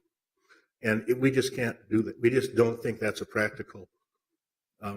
We just don't see that as a practical solution. Our alternative would have to be to continue to operate the present building and the present store. Can I just clarify then? I just want to keep track of the time. But the essential argument you're making is that because of this pollution that's remaining on the site, that's really driving the site plan review. Because just to be clear, the reason for the recommendation of denial from staff and the denial at the Planning Commission was all to do with how the building is situated on the lot. Because as the details, all the other details are really covered. And I think that we meet that. So I'll skip to this. The good news for us is that this condition was anticipated in the zoning code. There are 2 sections of the code as far as building placement that allows an exemption if you provide other alternative things, which we think we are. And then secondly, number 2 says that if there are conditions on site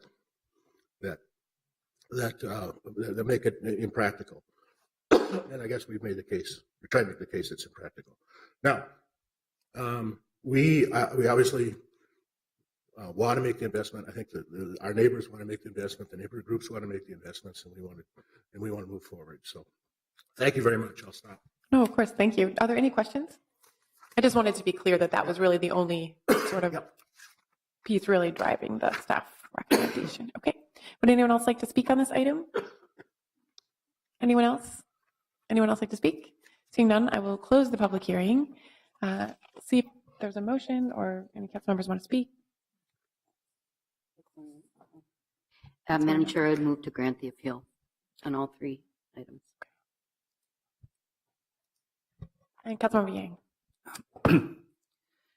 Thank you, Madam Chair. I'm the council member that represents this area, and I'm actually supportive of what Holiday plans to do. And when I think about the location, it was the old Colony gas station, iconic sign and all of that stuff. But I think it gotten to the point of being a blight in that area, and that Holiday chose to invest in this site, and that they're choosing to redevelop this site and make it a lot nicer and better is just a testament to their investment in this part of North Minneapolis. And I do want to throw out that given the soil conditions that would be or would need to be remediated, I think what they're proposing makes a lot of sense. And I want to highlight just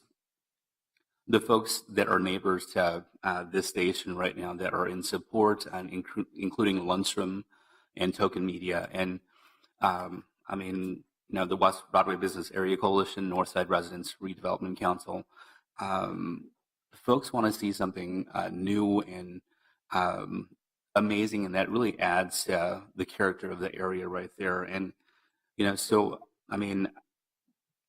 for myself, sometimes it's hard to go against staff recommendation and also planning commission, but I think in this situation, I think it's appropriate. And so I ask my colleagues to approve this or to grant this appeal and approve this development. Thank you. Thank you. Any further comment, Council President? Thank you, Madam Chair. And, I agree with my colleague, Councilmember Yang. I actually, again, my personal experience, I spend every Monday at Lundstrom Center with my granddaughter who takes dance lessons there. I've done it for probably 6 years. When the speaker talked about bad karma, the bad karma is that there have been homicides there. There have been shootings, multiple shootings, that kind of thing.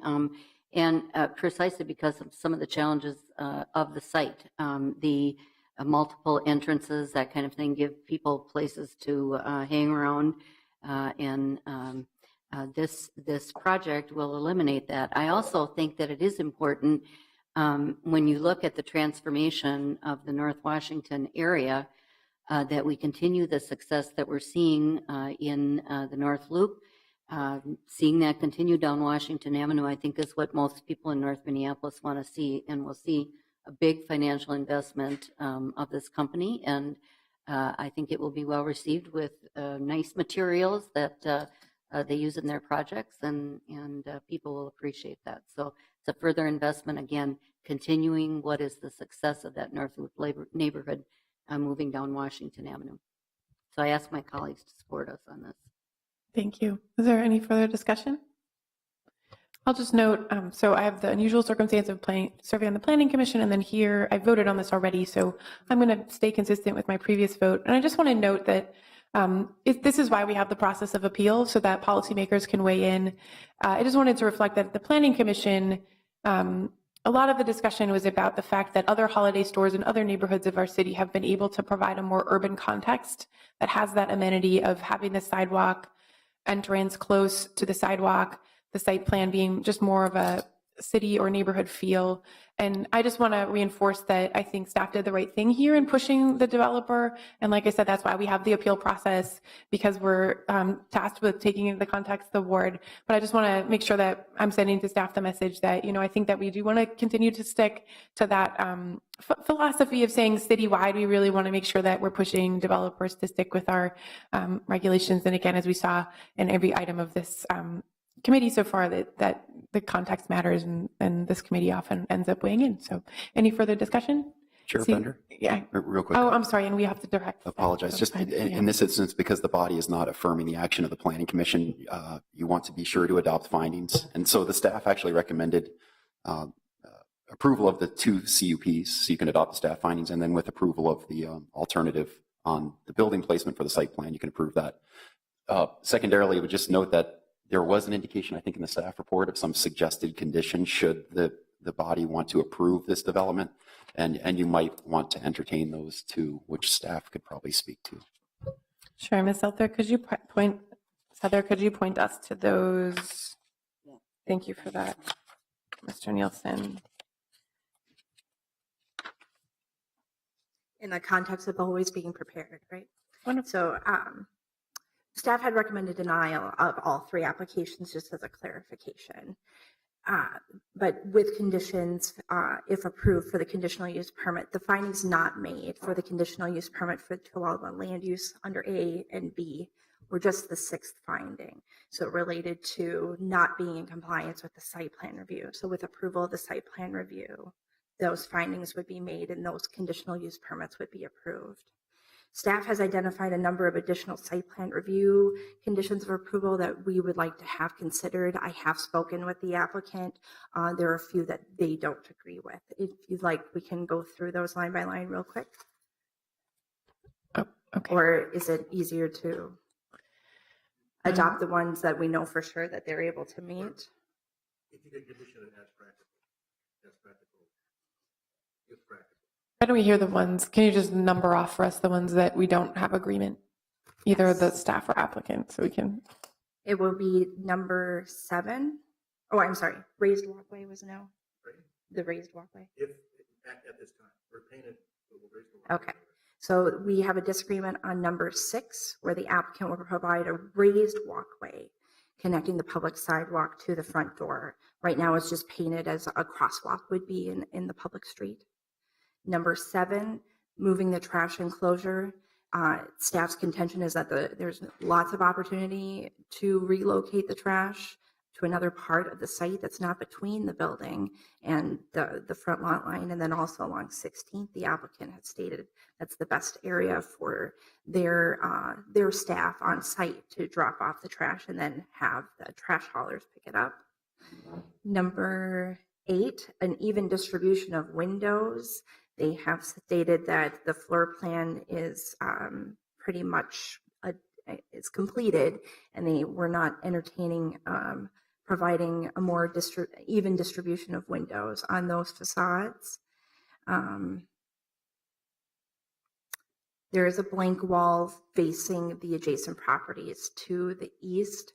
That so it's their east wall, and that's fine. Okay, 10 is fine.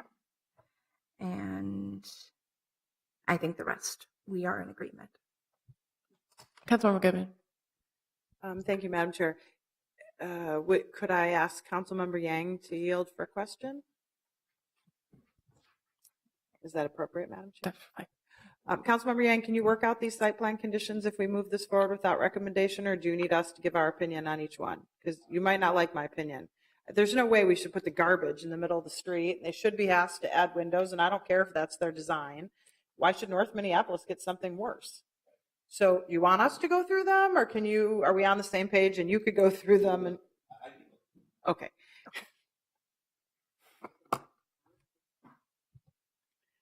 So, Madam Chair, I think we should move this forward without recommendation and ask Councilmember Yang come back to Committee of the Whole. Incorporating many of these site plan review conditions, I am not, for one, going to say that in North Minneapolis, garbage on the right-of-way is acceptable, that not the cookie-cutter approach is okay. When we're already giving you a big give here on the location, I think you should make this look better than what it would look like in Uptown, not worse. Okay. So we have a substitute motion essentially to move this item forward without recommendation to the council. Any discussion on that motion? Seeing none, all in approval, please say aye. Aye. Any opposed? That carries. And so then again, the intention will be to take action on this at council, but the hope will be that the site plan review conditions are available for review by the committee of the whole meeting. Okay, item 4. Is anyone here to speak on item 4? Is anyone here to speak on item 5? Item 6?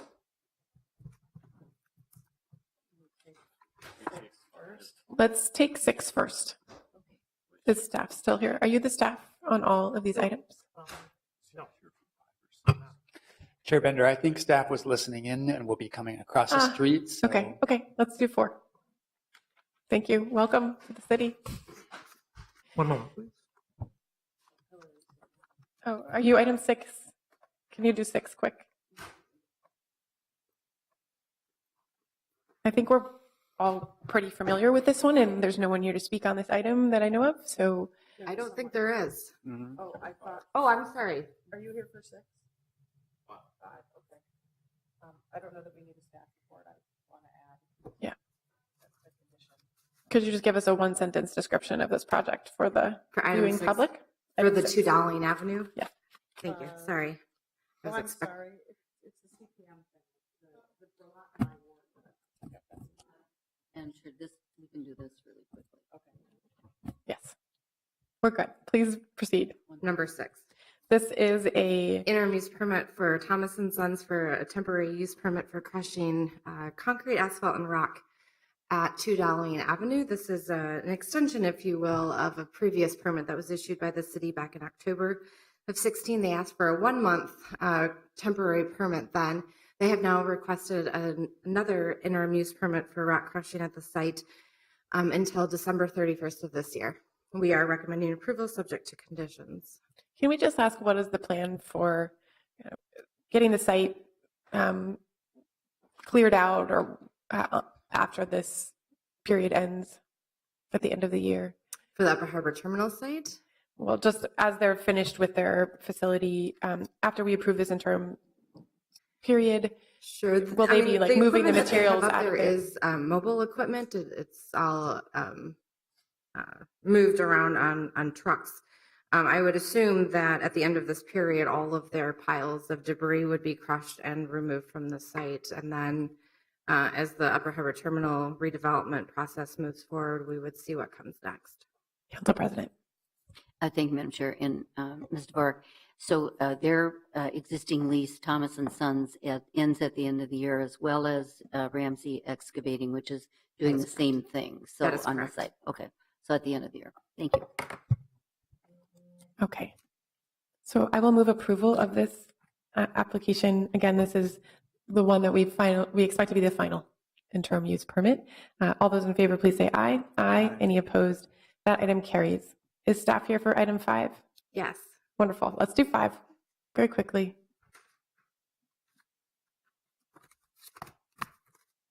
Thank you. Sorry, I was expecting number 4 to go first, so I'm a little out of order. This is another interim use permit for 1409 LaSalle. It is the property highlighted or outlined on the site. This is for an interim use permit parking lot till July 31st of 2018. Right now, 18 West 15th Street is currently under construction. It is proposed for a development that has been approved by the city. The residents at 1425 have a small parking lot on site. That parking lot is being utilized for construction staging.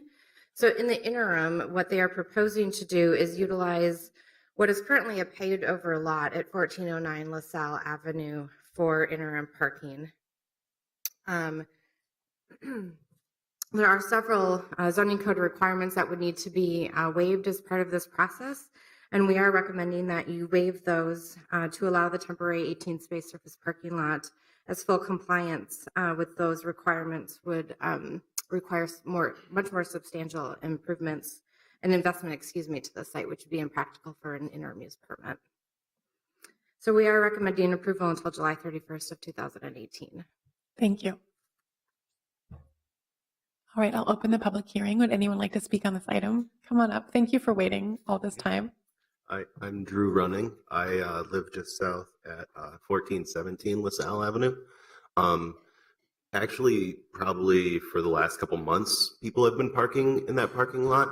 And I wouldn't say it's paved, rather than it's the foundation of an old building that was torn down a long time ago. And the entrance to it is shared with our alleyway. And in order to get up onto what the old foundation was, they just laid down a bunch of like loose rock and stuff like that. I'm not opposed to parking.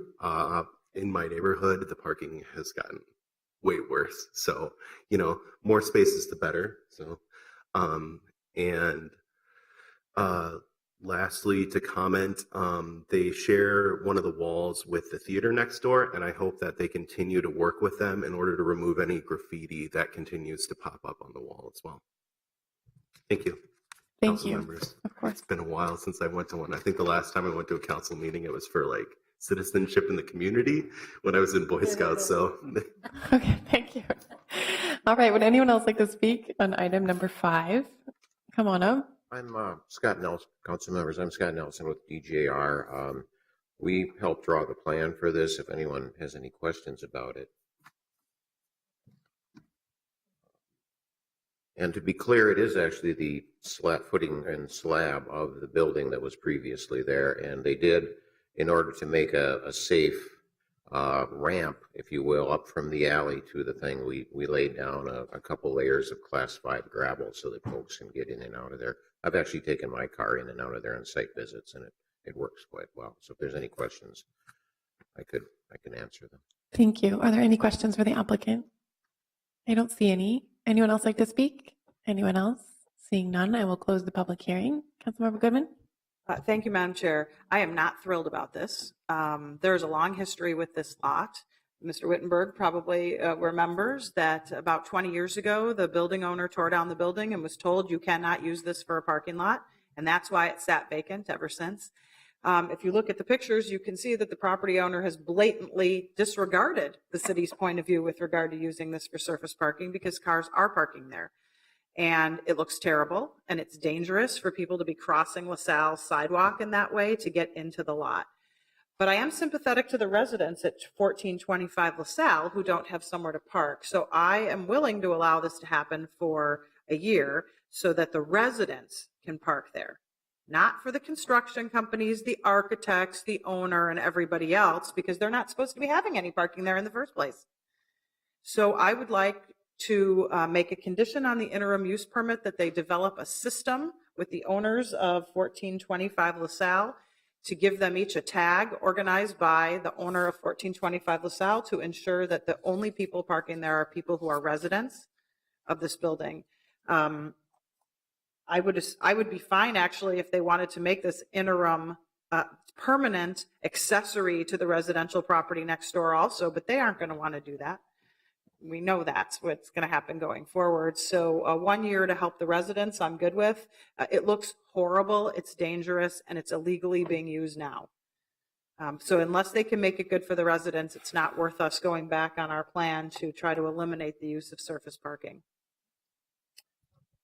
So should I put that in the form of a motion, Madam Chair? Sure. I move to approve the interim use permit under the condition that the owner work with the owner of 1425 LaSalle to implement a visible permit on each car that's parking in this lot, and that cars that do not have this permit be either tagged or towed if they are parked there when they shouldn't be. All right, so we have a motion to approve the application with the condition stated.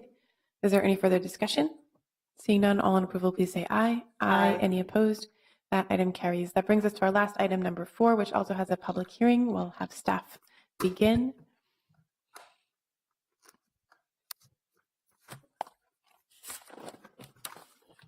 Good morning, Chair, committee members. My name is Nicholas Baker. I'm a city planner with CPED. The item before you this morning is an appeal by the August Shell Brewing Company of a certificate of appropriateness decision made by the HBC. I'll try to keep this background rather brief with regards to time and because the scope of their appeal is fairly limited. As this appeal is for the Greenbelt beer sign on Nicollet Island. It's 4 Island Avenue West. The sign was built in 1941 but moved to the site in 1950. It's been on the site ever since. It is located within the St. Anthony Falls Historic District. Is also individually listed on the National Register since 2016. August Shell recently purchased the site and are proposing to relight the sign using new LED fixtures, replacing the tube neon with new flexible LED tubing and replacing the incandescent bulbs with new LED bulbs.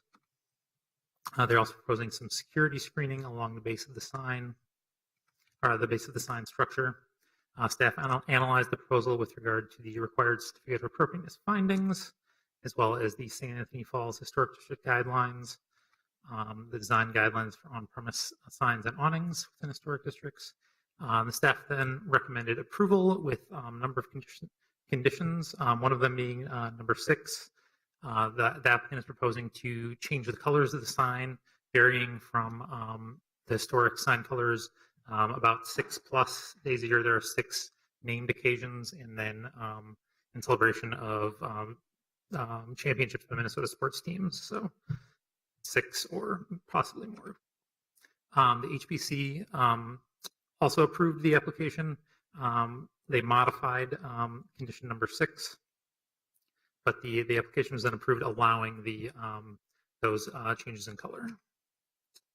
The reason for the appeal, this is a bit of an unusual appeal. The appellant is not disputing the decision or the conditions of approval.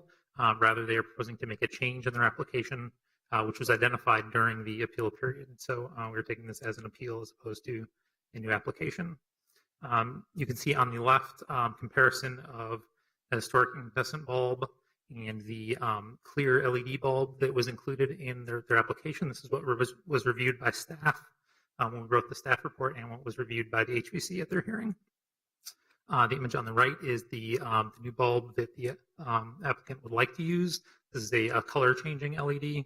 It's kind of differs in shape and in color, as it's a frosted bulb, and this would allow them to do the color changes on the entire sign with the bulbs and the tubing.